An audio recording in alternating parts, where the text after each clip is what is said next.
Let's talk about making your book presentation. It might seem like a lot of work. I want to recommend that you follow these 4 steps. Step 1, reading. You read your book, and it is important that the book affected you a little bit, that it stirred something within you. When a book makes us feel or think, we engage with it at a more meaningful level. Make sure you have that, at least a little bit. Step 2, reflect and research. During or after you have read your book, reflect on it. You can do this in a number of ways. One, you can talk with someone about it, and it's nice if they actually read the book. 2, you can write down a couple of conclusions or opinions you have about the book already as you read it or after. 3, read summaries and analyses on the internet, like SparksNote. 4, watch YouTube clips on it. And 5, take notes while you research, if you like that way of learning. After you have reflected and done all that research, try to forget about all of that a little bit by just letting it sit for a couple of days. It's good to read the ideas of others, but it's more important that you create your own ideas. In many cases, copying someone else's opinions often doesn't work anyways, because they are not your ideas. You can never tell them in the same convincing way. It is much more powerful if you present your ideas about that book. Authenticity, keeping it real, is key here. Okay. Step 3, writing your script. Write the script of your presentation. I recommend you use the steps in the handout. Just follow them in that order. Fill in the information and write it in nice short sentences. That's what I did. So, you start with the section that is the introduction.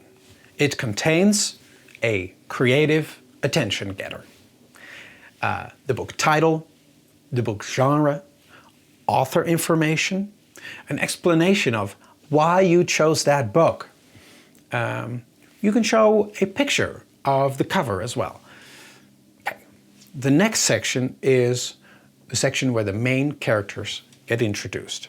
So, who is the protagonist? Who is the antagonist?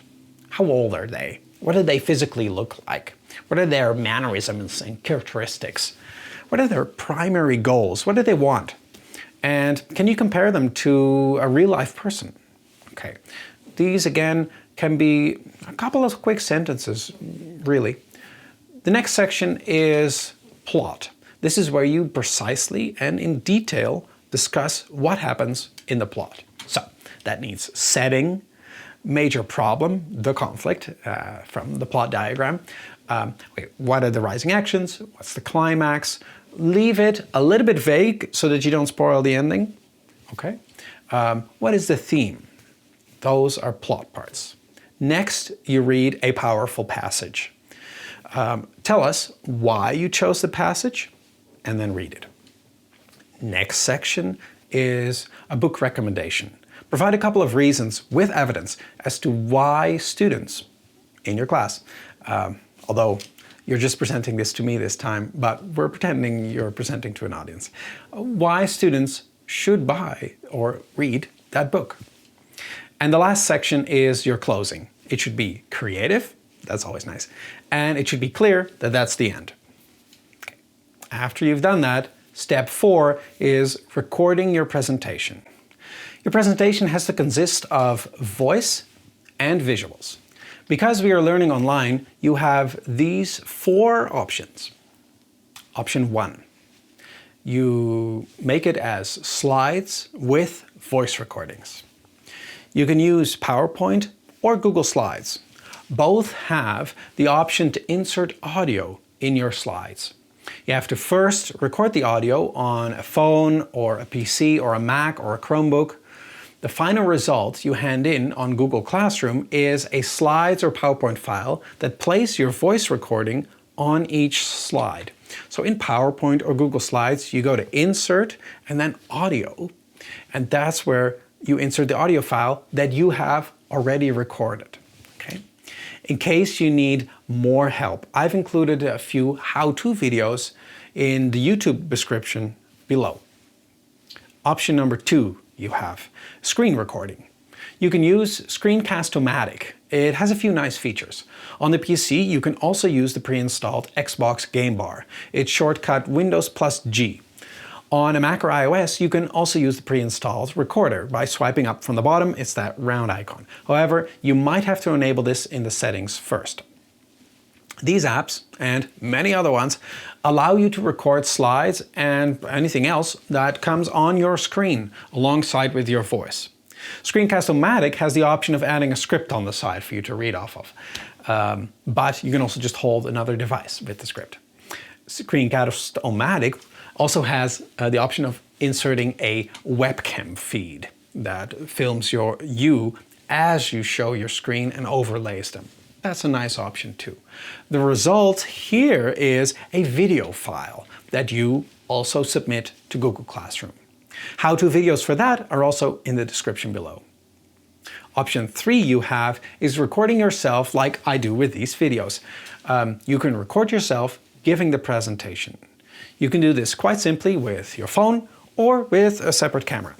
You can read from cue cards or use a teleprompter app on another laptop. To use images or to include images, you can have a computer screen behind you or a television or something like that, or you insert them with video editing software like I do. It inserts it as an overlay. I have included a number of links to beginner video editing apps for iOS and Android in the description below. Option number 4 you have is a live Google Meet. You can set a time with me on Fridays via Google Calendar to present your book sale to me that way.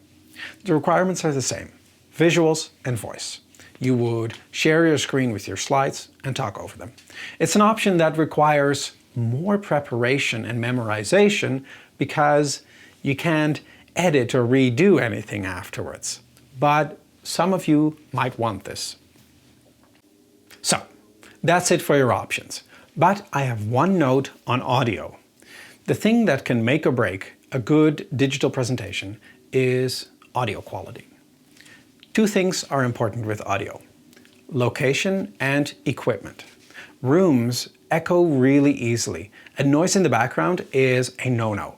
So find the room in your house that is the quietest and echoes the least. You can also record under a blanket on your bed if you're doing just audio, because your blanket will dampen all the echo. Less echo is better. It is also important to have your microphone close to your mouth. Of course, a good microphone records better. I'm personally recording with a lapel mic that runs into a sound recorder. However, I'm not asking you to go out and spend lots of money for this. Holding your microphone close to you is already a great improvement. But the most important thing is that you make a good, thoughtful presentation in which you communicate your opinions and ideas really well. That's the essence. The original assignment information can be found under 9.1 in Google Classroom. The assignment upload spot is under 9.2. I would like you to have this presentation submitted by the end of April. If you need more time, let me know. If you need individual help with writing your script or recording your presentation, feel free to ask me as well.